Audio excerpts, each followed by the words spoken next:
Hello, everyone, and welcome to Matcha Morning Club, the cozy lifestyle podcast hosted by your two favorite besties, Alex and Victoria. So today we will be sipping on iced strawberry matcha that we made ourselves. And it's a little bit questionable, but we'll go with that. And we're also talking about our relationship with social media, which is probably one of those episodes I'm most excited about today. Same, and not so serious, but don't believe everything you see on social media because we saw these strawberries, delicious matchas. So we blended our own strawberries, wanted to make it all natural. It's grey. It's great and it tastes like almost nothing. So I think that if you're into matchas, and what we'll try for some of our next episodes, maybe some syrups. Yeah, I think we're gonna try to add some syrups. Because, we just want to have a good time. Yeah, it looked nice at the beginning Oh, before yeah. we mixed it. It looks really aesthetically pleasing.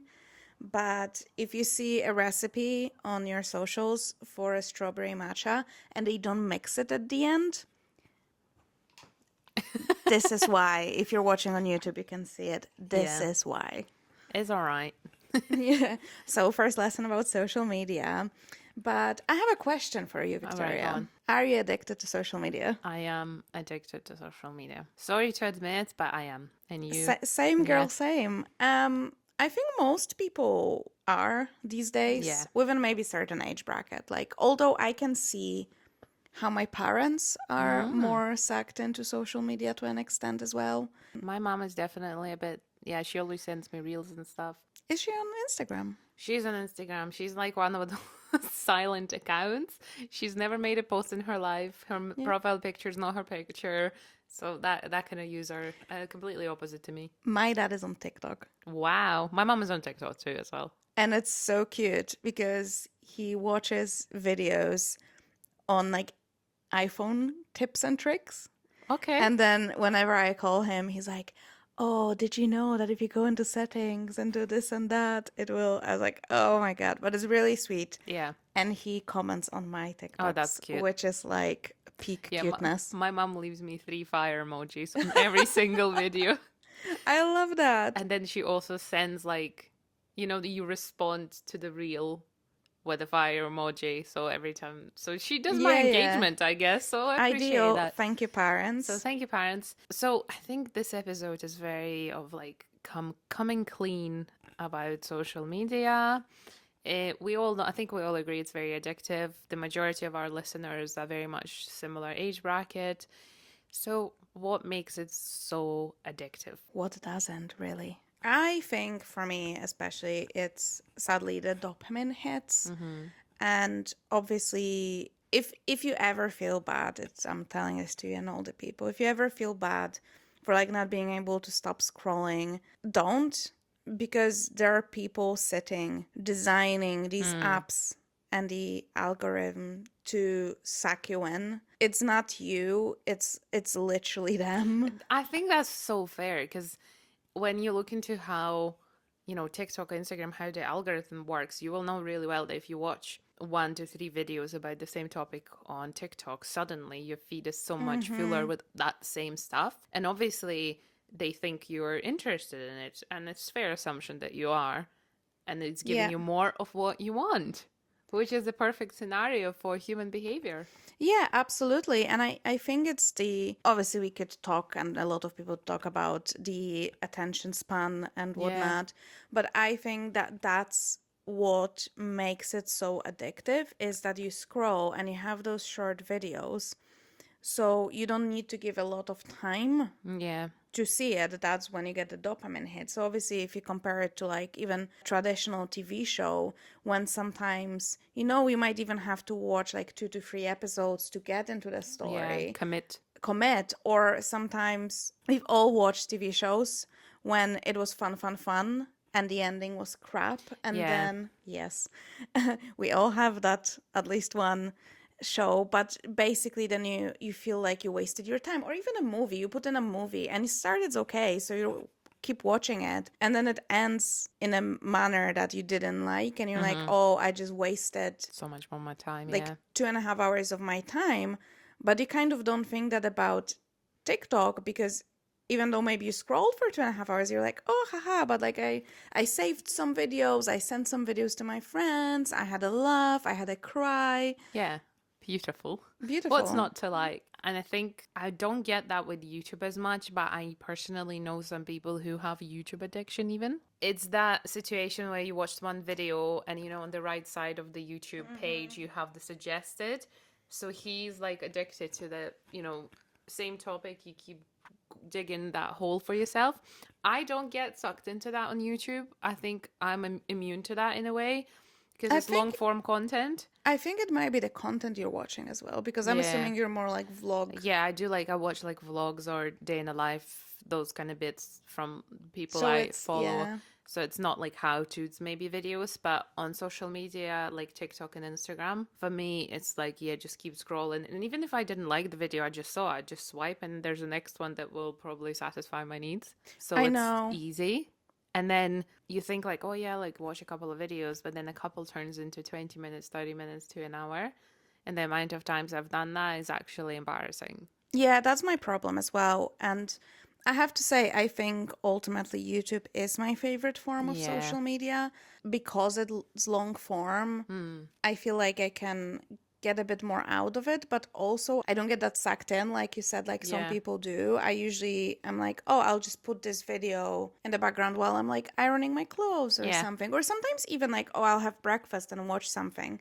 And it's really nice. While with TikTok, again, it's embarrassing to admit, but when I start scrolling, sometimes I try to give myself that like mental thing, like, oh, I can just scroll one more, or I can just, if it's like 5:45, let's say, I need to finish at Yeah. 6, but then very often I don't. Yeah.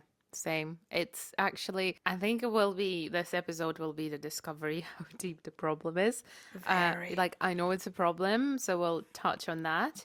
What do you think are some of the like warning signs that you are addicted to social media or that you have a healthy relationship? That's gonna be a bit like a random one, but I think carrying your phone to the toilet Yes. is a sign. Kind of like not being able to go somewhere without the phone, Yeah, feeling like or something is missing. being unable to spend any amount of time just being bored.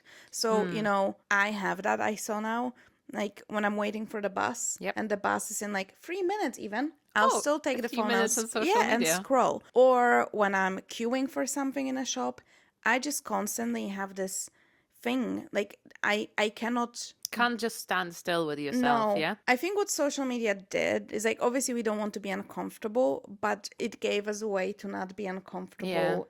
It's a safe space in a way. Yeah, but it's bad. It's bad.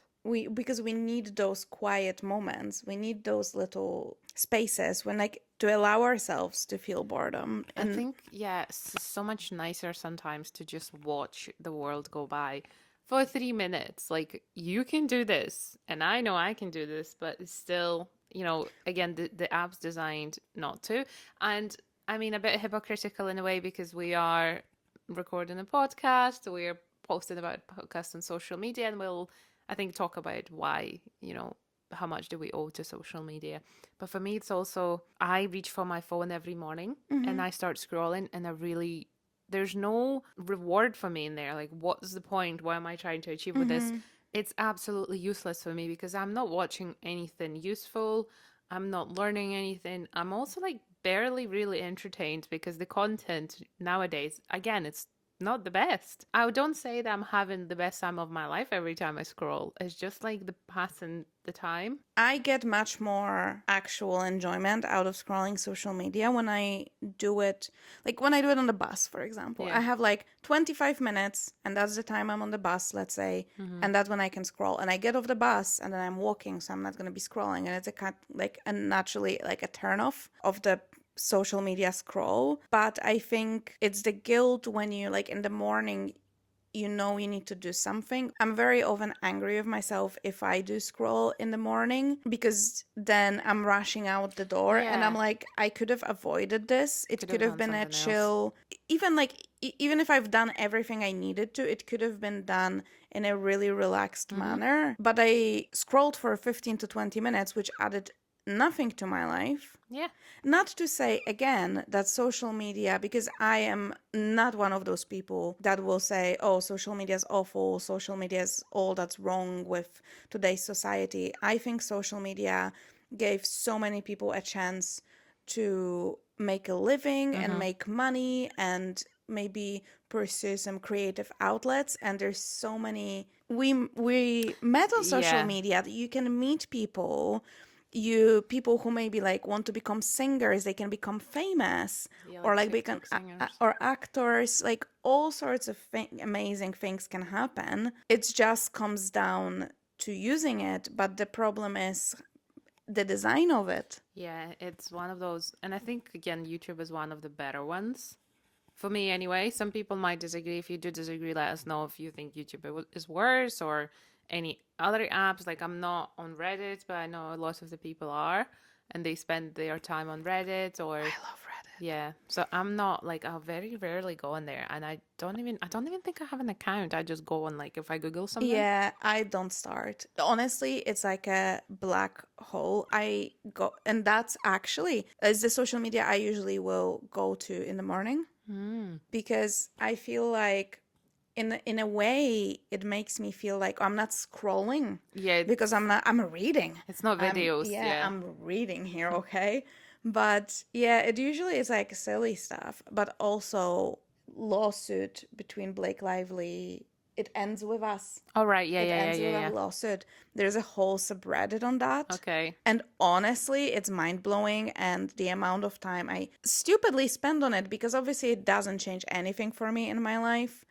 It's awful. But also, like with Reddit, I find a lot of useful information on a lot of like travel tips. Yeah. Fantastic. Like there's whole subreddits, or I really often read the Edinburgh subreddit, which Nice. is Yeah. interesting. So on your local place, but still the amount of information I don't need, but I still read. Okay. Do you feel like social media has a lot of impact on your actual life and your mental health and maybe relationships? So, yeah, there's a couple of things. I think I would have had a lot more time to live my life in present if I didn't scroll social media as much as I do. 100%. And then also, my husband is very different in terms of social media. He has social media, he does his bit of scrolling, but it's nowhere near as bad as mine. And he gets very angry at me because sometimes we can sit on the sofa, there could be something on the TV, and I'm still on my phone and I'm scrolling. Or in bed before we go to sleep, I scroll, or like I'm posting last minute content or etc. So yeah, he gets quite angry about that, and he also says like, "Oh, you're addicted to your phone." And I'm not denying it, and it's very hard to change it, and I'm trying to change it. I wouldn't say it affects my sleep or anything because I'm like, okay, I'm falling asleep. I know I need to go to bed. And mental health in a way that I sometimes quite often compare myself to other people, not realizing that, they are further ahead in the journey or they are just different people. They live a different life. So that's kind of like my impact. What about you? I don't think it affects my sleep. I think I'm just like quite naturally a good sleeper. Yeah. And I do try not to scroll right before going to bed. With mental health, yeah, it definitely, that comparison thing can be tough. Sometimes even in a way, not like, oh, someone has a nicer house or someone has a nice car or someone is like slimmer or whatever, but even in like productivity sense. So I'll be like, oh, people are so good at like editing their videos, or people are so good at photography, and I'll never get, and then I tell myself, which is awful and you should never do that, I was like, oh, I'll never get there, I'll never, but and it puts me off posting myself, because I'm like, well, obviously there's people who can do these amazing edits and I cannot, so why would someone watch my stuff? So there's no point in me posting, if that makes sense. So I think it affects me, and it kind of creates like a mental block a Yeah. little bit. Relationships wise, no, because my boyfriend loves a scroll.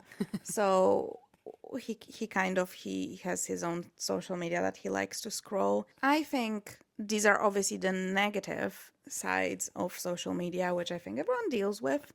But what are the positive impacts? of social media in your life? So mine is really big because I owe social media my job, and I started in marketing, and then when I moved to Edinburgh, I started posting about Edinburgh, and then that grew into me being a content creator about Edinburgh. And then a lot of my work opportunities and my current job at the agency came because my now boss used to follow me on social media, and he saw that Oh, I'm wow. clearly good at social media. We did make a connection, not because of that, but then he's been following me for a while. And then when the job came up, he was like, well, clearly he saw that I'm doing something good. The most social media has given me the most insane opportunities of my life. And I don't think I could have had them without it. Mm-hmm. Like the experiences that I had and continue having are thanks to social media. And overall, I think it had a much more positive impact on my life than negative because, well, I've never really had an issue, like a huge issue in terms of my life got so much worse because of it. My life Yeah. has only got better. I met amazing people. Like the majority of my friends are the friends I met thanks to social media. So overall, I'm grateful for social media existence because if it didn't exist, I would have had a very different life. That's 100%. What about you? Yeah, so for me, it's mostly the friendships. I am so very grateful for it. And I think any person that maybe moved abroad can Yeah. also relate to that. It can be quite hard at the beginning. So that was amazing. One little thing, which I love traveling, and I am so grateful for social media because I had some of the best meals of my life Yeah. because of like, recommendations from social media, or found like really cool spots that otherwise, back in the day you had to buy a little Book. book guide and it will tell you to go, oh, these are the most like visited spots, and there is no nuance to it. And the way we travel now and what we want to seek is different. Like some people maybe want to see the biggest museum and like the top landmarks, and someone else wants to, like we did in Paris, try all the matcha Yeah. spots. And you can do it. You can, because there's someone else also recommending that. So yeah, any advice. You can find so much advice like skincare or Oh, anything. yeah, which I think, and I am of the same opinion, that social media added so much more to my life. Obviously, I feel that addiction, and I think that's something to be worked on, 100%. But overall, I do love social Yeah. media. And my opinion is social media is what you make of it. Because lots True. of people will say, oh, there's these bad things, but the algorithm will feed what you want to see. So you have to be quite self aware, and not only self aware, but aware of how it works. A lot of people post things just to hook you in, and it can be like a rage bait kind Oh, of a yeah. thing. The amount of bad stuff, especially Twitter or X. Oh, I yes, spent a lot of my teenage years there, but since then it's changed and now it's a really bad place, I think. So I'm not on it. I Um, never use it. And also, again, like Alexa said, it's what you watch. So if you watch some negative stuff, then obviously, and then if you liked it, and if you watched it to the end, and a lot of social media platforms nowadays have a function where you press the three dots or something, and you'd say like, I don't like this content, show less of this on Instagram in particular. So you can control it. It's not like they keep feeding you bad stuff. No, they feed you everything, but you can actually make your own adjustments, which I think is really nice. It is. And if you find something that's like truly harmful, you can also report Yeah, this, exactly. like instead of just scrolling away. So, It is, I think, in a way, it's a bit more regulated than the news channel. Because whatever they show you on BBC, you can't skip that. You can't, well, you can report it, but it takes yeah, but a I long, think the a problem lot of effort. is you'd assume or at least hope that anything that goes on mainstream media is I'm not talking tabloids or anything like that, is to an extent fact checked. While the problem on social media is Yeah, anyone can pick up their phone and say something that's not true and spread a lie about someone, yeah, and I think that's the dangerous part. But the thing is, obviously, I am a firm believer of things are what you make of them most of the yeah, time, I agree. and you just have to maybe spend some time curating your feed. Or that's what I know people do a lot as well, they follow people they don't like. Yeah, it's like a, what do they call it? Hate following. That's what it's called. The thing is, right, you give this person another follower, you give them engagement, you're not feeling any better for it. Because I have this rule: if I see something on social media, and I'm not talking like harmful things, just I don't vibe with someone, I scroll away. Yeah. Like, I would never subscribe or follow a person that doesn't align with me. And what I do, and I think one of the tips that could help as well, is go through your like following list from time to time, Yeah. clear it out. You might vibe with someone when you're 21, and then at 24 you're not going to. Don't feel bad, just clear the list, start afresh, follow some other people that maybe post content that speaks to you. Yeah, it's definitely what you make of it. And then, so personally, I get maybe not quite often anymore, but I used to get a lot of FOMO. So if I see someone at some event or something that's happening in Edinburgh, I feel like I'm missing out. And if it wasn't for social media, I wouldn't have known about it. Yeah. So that's one of the things. I think I already said that I compare a lot. Really, I think that applies to me.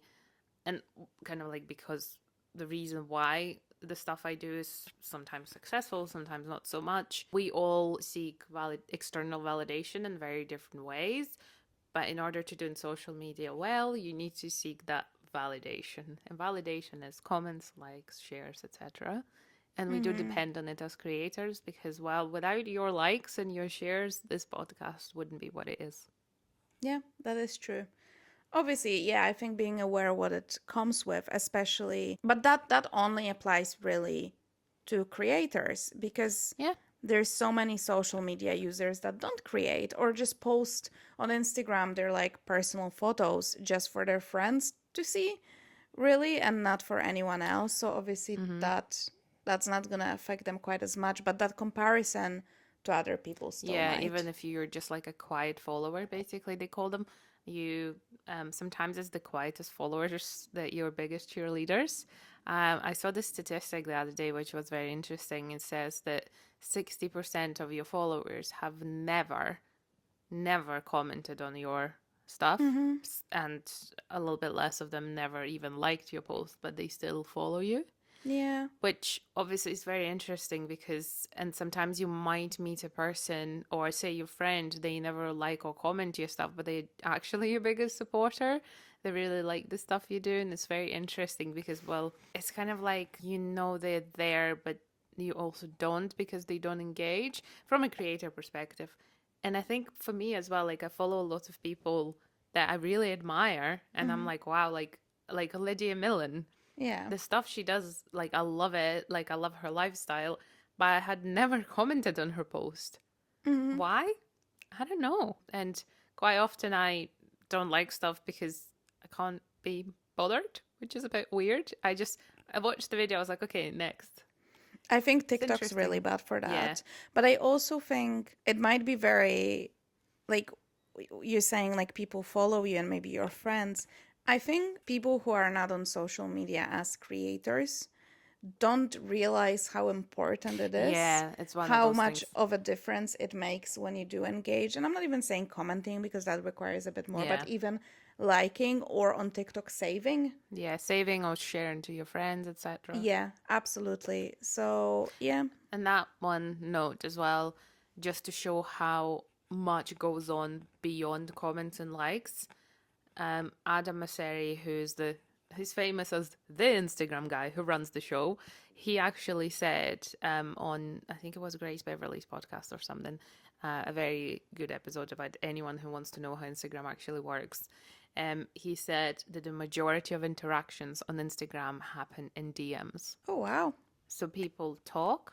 So what they're focusing on now is bringing a lot of new features into your DMs, into your messaging. So it's one of the most important areas for the actual Instagram as a company. They look at how people talk on social media, what they send to each other, etc. That's why they're improving it. So it's actually not your feed, it's your DMs, which is very, very interesting because, well, we send each other a lot of stuff. Yeah, I think a lot of social media platforms like Instagram and TikTok turned into a communication Yeah. platform.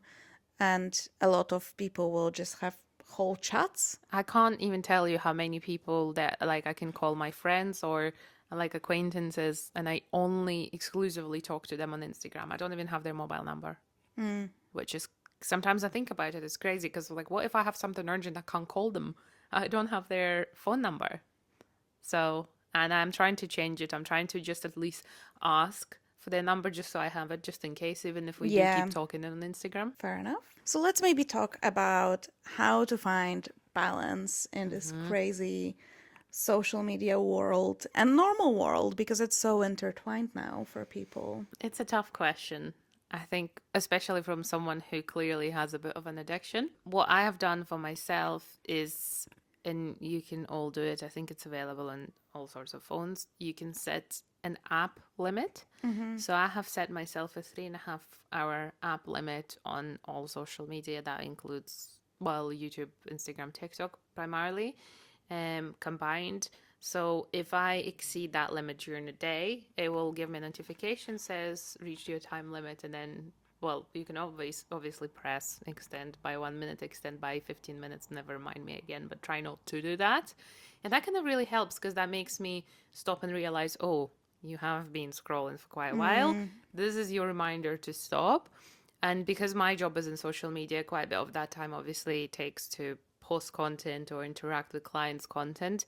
But also, let's be honest, 3.5 hours is more than enough, even for someone who works in social media. That's true. What is your kind of like strategy for managing it? Well, it's something that I want to try actually. So I watched this YouTube video. I saved it somewhere, so we're going to link it down below because I thought it was really interesting. Because there's tons of videos on how to put your phone in a different room and stuff. But what this guy has done was so simple, but also so interesting. So he said he obviously struggled because he would pick up his phone constantly. So he just had a simple notebook, and he said every time he wanted to pick up the phone, he had to make a physical note on why. Oh. like what was happening, because he wanted to see what kind of moments he felt the need to pick up the phone. But also I thought to myself, because I very often, at least that's how my brain works, I'll be doing something and the most random thing will pop to my head and I'm like, oh, let's check it now.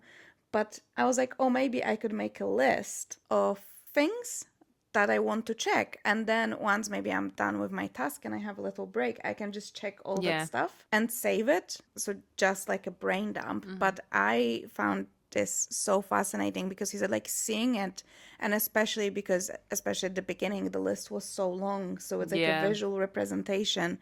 And you can track your cues of what makes you want to pick up the phone. And I found it so fascinating. So it's definitely something I would like to try. Yeah. It's something completely different. So yeah, we will link that episode. Because I feel like in the I show would notes. have very little valid reasons there as to why I'm picking up my phone. But I think that's why he's done it. Yeah, because to you don't see. have, or what are you avoiding? Are you doing a task that you don't like doing Yeah, you and you're wanna trying to distract yourself, or just distracting yourself from a difficult call, difficult conversation, or just sheer boredom? So yeah, I think it's an experiment, but it sounds very interesting. And sometimes the simplest solutions are the best. So that's something on my list. But from things that I'd say are good, it's just quite hard to implement. It's obviously no scrolling in the morning. Yeah, that's one for me. I need to work on it. I was getting better after I spoke to you when you said you avoid your phone in the morning. I'm still not really avoiding it unless I'm late, but I really need to. I would even scroll for 10 minutes, and I'm like, you don't need the 10 minutes. It's not changing anything at all. So this is what I'm going to work on. And I don't think there's any particular strategy, just not picking up my phone. It's kind of I leave it. I used to leave it by the bed. Now I have a little charging station. So to get my phone, I actually need to get up and do it. So if I even just lay there for 5 minutes or pick up my Kindle and read it, I would much rather do that instead.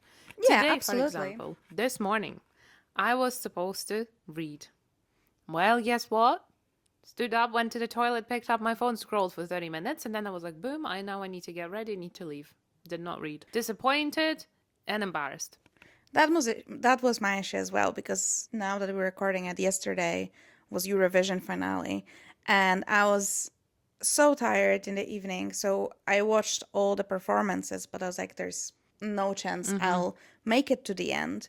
So I went to sleep, and I didn't know who won. So like that was literally, I woke up and the first thing was like, I need to see who won, see yeah. who won. So I grabbed my phone, but yeah, I feel so much better when I don't scroll first thing in the morning. And that was yesterday because my friend and I were going for a walk. So I had to like wake up at 6 a.m., but I had to get out of bed at 6 a.m. and start getting ready to catch the bus. And it was fantastic. Yeah. It was I always great. feel better when I'm like, I have places to be, places to go. And then, yeah, if I scroll on the bus, cool, whatever happens. But, you know, if I can at least remove that morning scroll, that would be great. Yes, that's very, very important. I would also like to work on an evening one, right? Obviously, you should avoid screens right before going to bed as well. So there's a lot of, do you know what I like to do? But also it's very difficult because when I go on a walk, if I was to go by myself, I could not go without my phone because Well, yeah. not even to not listen, like listening to music or whatever. But in my head, I'm like, what if something happens? Yeah, Like, what if the I thing- trip and fall and I need to call someone? You know what I Yeah. mean? I just need a way to contact people. But sometimes when I go on a walk with Cameron, I will leave my phone. Yeah, so sometimes when we go together, me and Michael, on a walk with dogs, I quite often would leave my phone because I know, well, first of all, we'll be away for only about 30 minutes. And I have him with me, so nothing ever happens on a dog walk anyway. But then I have that security of knowing I can leave my phone. Yeah, exactly. And On my own, I probably wouldn't do it just from like the basic, like, you know, if something happens again, you need to be able to contact Yeah. people because you never know what will happen, which is maybe a bit of overthinking, but still. I know some people have the digital SIM cards in their watches. They can, I don't have that. So I'm like, I need to take my phone. So obviously going on a walk is not that long, but have you ever tried like a proper digital detox? So I have before, and it was amazing. I think it was about 2 years ago. I was like, I'm not going to use my phone for 2 days. Oh, wow. As in, users like stay off being online because if my phone is offline, there's nothing to do on it. Like, it's boring. There's nothing there. Yeah. What am I going to do? Look at my gallery photos. Like, I think it's the online issue. And it was amazing. And then I did, however, also take a whole week's break of social media. That was also about 2 years ago. And I've come to the point where a week is a long time. And I realized that, well, I knew it before anyway, but I just got a confirmation that social media, like the life is so amazing without social media. I know that anyway, but I needed a confirmation Yeah. that I didn't want to come back. I enjoyed it so much. I was like, actually, it's fine. I didn't feel my FOMO disappeared. I didn't feel like I was missing anything. I really enjoyed it. And I was like, I felt a little bit uneasy coming back because I had to, because I'm Yeah. coming back because, well, my work is at it. You know, I have my page. But if I didn't, like if I didn't feel like I had to and my job wasn't connected to social media, I feel like I could have just went with it. And that was amazing. Again, it doesn't really work for my life because, you know, all these Yeah. amazing opportunities for social media, and I'm really grateful for it.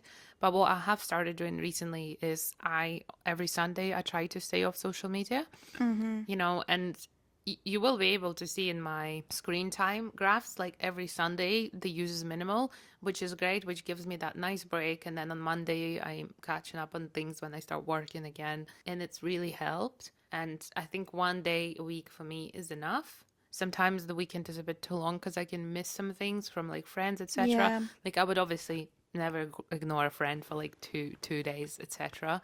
But I will ignore any of like request messages or, you know, commenting on posts. So that for me is great. So if your life is dependent on social media, if you're a creator or if you're addicted to social media, I think starting small is great. Yeah, I think a lot of scrolling is a result of boredom. Yeah. So I think maybe planning things could help people. Yeah. As in, even, I'm not talking planning God knows what. I'm just saying, oh, when I come home from work, I will, instead of actually spending an hour scrolling, I will watch this episode of a TV show I really like. Or I will sit down with a cup of tea and read my book. Or I will go out and see a friend or maybe give someone a call. Whatever it is, plan something different so you don't have that, like, oh, I have nothing to do and I'll grab my phone. I really like as well. I think we spoke about this, like paint by numbers. Yeah. Because you cannot scroll in paint. No. So it Something that takes automatically it away. yeah, so finding something. I sometimes like to just do my nails because obviously when Yeah. I'm painting my nails I cannot do it. So maybe finding something that you can do that automatically makes you put your phone down. So that's quite nice as well. Yeah, but there's plenty of little tips and tricks. And I would highly recommend also just shock therapy, which is check your screen time. Yeah, we said that before in our previous episodes. I think that was the Yeah. routine episode or something. Check your screen time, get a reality check, and just have a look at how much time you're really wasting on social media, because I can guarantee 99% of you who will listen to this, your screen time is probably far too high. Yeah, probably. Like if you say to yourself, oh, I can do XYZ because I don't have time, check how much time you spend Yeah. scrolling TikTok. You'll find the time. And I'm not saying like I scroll TikTok. Yeah, we're not saying like, oh, you're so bad. You're like, so we're bad the for it. same. We know. This is exactly why we're saying this, because we know. We know how it is, but Yeah. but if maybe in a week you spend 10 hours on TikTok alone, maybe you can scroll for 2 hours a week and spend the remaining 8 on other stuff you want to do. That's what we're saying, because Yeah. we all love TikTok. Yeah, TikTok's exactly. fun. I have just actually remembered something from when, well, social media wasn't really a thing, so that was before 2014 maybe. Catching up with friends. So nowadays I would record a voice note, a very long one sometimes, or just text. But when social media wasn't a thing, I used to have very long calls with my friends. And I remember I would be on the call with my friend for like an hour or two, sometimes 3. Yeah. Depends what was happening. And I just remembered about it, and I haven't thought about it in years. And it was so nice. I don't think I can commit to 3 hours. But again, if you can commit to 3 hours of scrolling, you can probably commit to anything. But it's just how much the life and the world has changed. I don't really know anyone who spends that much time speaking to their friends. Well, the thing is as well, because if your friend is on social media, so, which is a bit sad now that I never thought about it like that, but you don't feel the need to talk to them because you can just see on like their stories, for example. Yeah. Oh, they went here and they've done that. And like, Yeah, you are caught up with their yeah, life. so you feel like you're caught up with their life. Exactly. So that removes that. So maybe the tip would be as well on finding balance. Make sure you spend time with your friends face to face. Check in on them, or if they are abroad, just Yeah. genuinely try and call them. I have some of my best friends living in Canada, and she recorded me a 7.5 minute voice note that I'm gonna have to listen to. But I feel like I'm gonna give her a message and be like, "How about we do a call?" Yeah, that'd be Because good. I haven't. Yeah, it's weird because it's a lot more connected when you're just bouncing back, because you can record a voice note and they will listen to it in 5 days, and it's like, all right, well, I listened to this mini podcast. Great. But I think just having a call, you feel a lot more connected. So I'm going to be like, I don't really know how it's going to work with time difference there, but we'll see. True. One of my best friends, she's not on any social media. That's And crazy. that's why we have to call each other, and That's it's great. crazy, It's yeah. nice to have a catch up, because if I don't text her or I don't call her, I don't know what's going on in her Yeah, life. exactly. I mean, I have a lot of friends who live abroad and they are not like posting on social media at all. So I'm like, I don't know what's happening. I'm gonna have to like ask, which is fine. So I'm thinking it'd be fun for us to pick a mini challenge to try and do and implement. Do we need to do the same stuff? No, Or- no, okay. of course not. We can do whatever we want, but what will you try? Let's say Morning. next week. Yeah, so What's going to be your challenge? my challenge is no phone time in the morning until like, I don't know, 8 or 9 a.m., whatever. Like no scrolling time, Okay. I promise. I'll Okay. I'll go to the gym and be at the gym. I think actually I'll do the same because I find it easier. Like I said, I really want to do that writing down thing. Yeah. And I might start doing it but I don't think I can commit to it fully. Yeah. But okay, so for the next full week, there is no scrolling in the morning, Yeah. and we have to each day tell each other Well, if be we like did it or not. at 9 a.m. Be like, I'm a good girl. I managed. Perfect.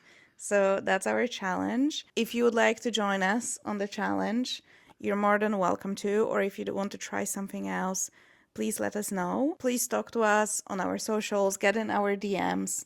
We're everywhere as Matcha Morning Club. So please follow us, subscribe, and leave us comments. You can leave comments on Spotify. Yes. If you didn't know, you can leave comments on Spotify. So that feels right for you, please do. But otherwise, DMs are open. Comments everywhere else are also open. And thank you so much for joining us. And we will see you next Tuesday morning. We will indeed. Bye. Bye.